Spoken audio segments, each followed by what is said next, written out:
ನೋಡಿ ಇದೇನಾಗಿದೆ ಅಂತ ಹೇಳಿದ್ರೆ ನಗರ ಇವತ್ತು ಬೆಳೀತಾ ಇದೆ. ನಗರ ಪಾಲಿಕೆಯವರು ಗೊತ್ತು, ಸಂಚಾರಿ ಪೊಲೀಸರಿಗೂ ಗೊತ್ತು. ಇವತ್ತು ಸಂಚಾರಿ ಪೊಲೀಸರು ದಿನ ಸಂಜೆ 4 ಗಂಟೆಗೆ ತಾರಾಗ ರಸ್ತೆಯಲ್ಲಿ ಅನೌನ್ಸ್ ಮಾಡ್ಕೊಂಡು ಹೋಗ್ತಾರೆ, ಫುಟ್ಪಾತಲ್ಲಿ ಯಾರು ವೆಹಿಕಲ್ ನಿಲ್ಲಿಸಬಾರ್ದು, ಗಾಡಿ ಸೀಸ್ ಮಾಡ್ತೀವಿ ನಾವು, ಕೋಟೆ ಹೊಡಿತೀವಿ ನಾವು ಅಂತೇಳಿ.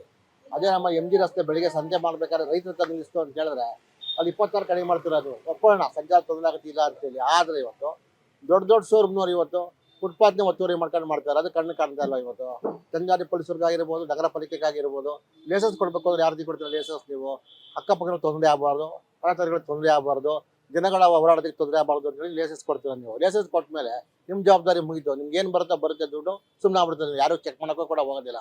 ಅದೇ ಒಬ್ಬ ತರಕಾರಿ ವ್ಯಾಪಾರಿ ಯಾರು ಅಲ್ಲಿ ಒಬ್ಬ ನೀವು ಮಾರ್ತಾ ಇತ್ತು ಅಂತ ಹೇಳಿದ್ರೆ ಪೊಲೀಸ್ ಬಂದು ಎಲ್ಲ ಹೊಡೆದೆಪ್ಪಿಸ್ತೀರ, ನೀವು ಜಾಗ ಇಲ್ಲ ಹೋಗಿ ಇಲ್ಲಿ ಅಂತೇಳಿ. ಅಂದರೆ ದೊಡ್ಡವ್ರಿಗೆ ಒಂದು ಕಾನೂನು, ಚಿಕ್ಕವ್ರಿಗೆ ಒಂದು ಕಾನೂನು ಅಂತಕ್ಕಂಥ ನಗರ ಪಾಲಿಕೆಯಲ್ಲಿ ಆಗಲಿ ಪೊಲೀಸ್ ಇಲಾಖೆಯಲ್ಲಿ ಆಗ್ತಾ ಇದೆ. ಇವತ್ತು ಇವ್ರು ಕ್ರಮ ತಗೋತೀವಿ, ಇರೆಸ್ಪೆಕ್ಟಿವ್ ಎಲ್ಲರ ಮೇಲೂ ಕ್ರಮ ತಗೊಳ್ಳಿ. ಇವತ್ತು ಶೋರೂಮ್ ಒಂದು ಮುಂಚೆನಾಗಿತ್ತು ಅಂದರೆ ಚೌಟಿಗಳಲ್ಲಿ, ಇವತ್ತು ಇವಾಗ ಏನೋ ಹೊಸ ರೂಲ್ಸ್ ಮಾಡಿದ್ದಾರೆ, ಚೌಟಿಗಳಲ್ಲಿ ಡೈನಿಂಗ್ ಅಲ್ಲಿ ಮಾಡಿ ಪಾರ್ಕಿಂಗ್ ವ್ಯವಸ್ಥೆ ಆಕ್ಚುಲಿ ಇದ್ದಿದ್ದು ಅದನ್ನು ಡೈನಿಂಗ್ ಅಲ್ಲಿ ಮಾಡ್ಬಿಡ್ತಾ ಇದ್ರು.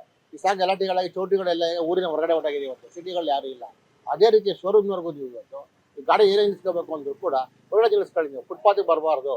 ಒಂದು ಗೆರಡನ PCR ಕಳಿಸ್ಬಿಟ್ಟು ಯಾಕೆ ಚೆಕ್ ಮಾಡಬಾರ್ದು? ನೀವು ತರಕಾರಿ ವ್ಯಾಪಾರ ಮಾಡೋರಿಗೆ ನೀವು ಏನು ನಿಲ್ಲಿಸ್ಕೊಳಪ್ಪ, ಇಲ್ಲಿ ಕಾಯಿ ಎತ್ತಿ ನಾವು ಒಂದು ಫೈನ್ ಹಾಕ್ತೀವಿ ನಾವು ಅಂತಿರ್ತೀರಾ. ಕಾರ್ ನಿಲ್ಲಿಸ್ತಾರೆ ಬಂದು ಅದಕ್ಕೆ ಜಾಕ್ ಮಾಡಿ ಕ್ಯಾಮ್ರಾ ಬಿಡ್ತೀರಾ, 500 ರೂಪಾಯಿ ಫೈನ್ ಕಟ್ಟು ನೀವು ಅಂತೇಳಿ. ಇದಕ್ಕೆ ಯಾಕೆ ಮಾಡೋಲ್ಲ ನೀವು ಶೋರೂಮ್ನವ್ರಿಗೆ? ಯಾರು ಹೋಗುತ್ತಾ ಅವ್ರಿಗೆ ಏನಾದ್ರು ಇಷ್ಟು ಅಂತ? ಅದು ನಮ್ಗೆ ಗೊತ್ತಿಲ್ಲ. ಅದು ಯಾಕೆ ಸುಮ್ಮನೆ ಇದ್ದೀರಾ, ಮೌನವಾಗಿದ್ದೀರಾ?